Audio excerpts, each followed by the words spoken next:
وما أدراك ما ليلة القدر۔ السلام علیکم۔ پچھلی کچھ سیریز میں ہم نے لیلۃ القدر کی فضیلت اور اہمیت دیکھی، تو ایک سوال پیدا ہوتا ہے کہ آخر اس رات کی اتنی فضیلت اور اہمیت کیوں ہے؟ تو اس کا جواب ہے کہ اللہ تعالیٰ نے اسی رات میں قرآن کو نازل فرمایا۔ قرآن کے نزول کی وجہ سے ہی اس رات کی اتنی فضیلت اور اہمیت ہے کہ وہ ایک رات 1000 مہینوں سے بہتر ہو گئی، اور اس ایک رات کی عبادت 1000 مہینوں کی عبادت سے بہتر ہو گئی۔ قرآن ہے ہی ایسی چیز کہ جو کوئی بھی اس سے جڑتا ہے اس کی قدر و منزلت بڑھ جاتی ہے۔ جس مہینے میں قرآن نازل ہوا وہ مہینہ مبارک مہینہ بن گیا۔ جس بستی میں قرآن کو نازل کیا گیا وہ بستی امن والا شہر بن گیا۔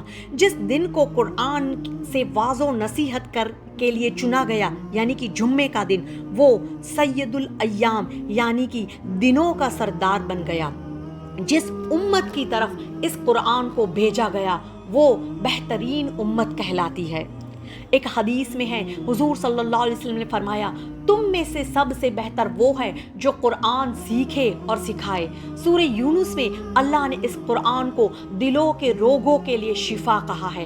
دیکھیں، یہ قرآن شفا بھی ہے اور ساتھ ساتھ اس میں ایمان والوں کے لیے ہدایت اور رہنمائی بھی ہے۔ تو دیکھیں، قرآن جس رات میں نازل ہوا وہ رات اتنی فضیلت اور سلامتی والی بن گئی، اور اس رات کو اتنا بڑا مقام مل گیا۔ تو سوچیں، جس دل میں قرآن اترے گا، جس زبان سے یہ کلام پڑھا جائے گا، جس گھر میں یہ پڑھا جائے گا، اور جن کی زندگی میں یہ قرآن شامل ہو جائے گا، تو کیا وہ سلامتی والی اور بابرکت نہیں بن جائے گی؟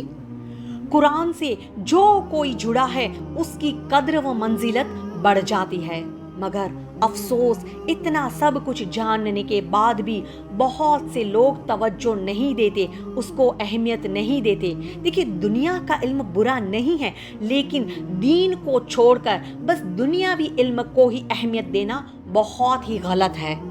پھر دیکھیں، انسان معمولی سے معمولی باتوں کے لیے کتنی راتیں جاگتا ہے، تو 80 سال عبادت سے افضل عبادت کے لیے کیا وہ 10 راتیں نہیں جاگ سکتا؟ افسوس کی بات ہے، شادی بیاہ میں اور بدعتوں میں کئی راتیں خوشی خوشی جاگتے ہیں، اور اس رات کا اجر پانے کے لیے لوگ نہیں جاگ پاتے۔ ہمارے پاس دوسرے کا تمام کاموں کے لیے وقت نکل جاتا ہے، لیکن دین اور شریعت کے لیے ہم کتنے بہانے بناتے ہیں۔ قرآن سے ہمارا تعلق صرف ثواب حاصل کرنے یا مردوں کو بخشوانے تک کی محدود رہ گیا ہے، جبکہ قرآن تو کتاب زندگی ہے، یہ زندگی دینے آئی ہے۔ لیکن افسوس، اس کو بھی ہم نے مردوں کو ثواب کے لیے ہی رکھ دیا ہے۔ تو ہمیں چاہیے کہ قرآن کا جیسا ہم پر حق ہے، ہمیں اس طرح اس کی قدر کرنی چاہیے، اس کو زیادہ سے زیادہ سمجھ کر پڑھنا چاہیے، کیونکہ جب ہم اس کو سمجھ کر پڑھیں گے تبھی ہم اپنی زندگیوں کو سنوار سکیں گے، ورنہ تو بس کتنے ہی رمضان آئیں گے، کتنی ہی قرآن کی تلاوتیں ہوں گی، لیکن ہماری شخصیت میں کوئی تبدیلی نہیں آئے گی۔ دیکھیے، قرآن ہی وہ چنگاری ہے جس سے اللہ کے رسول صلی اللہ علیہ وسلم نے صحاباؤں کی زندگیاں بدلی تھی۔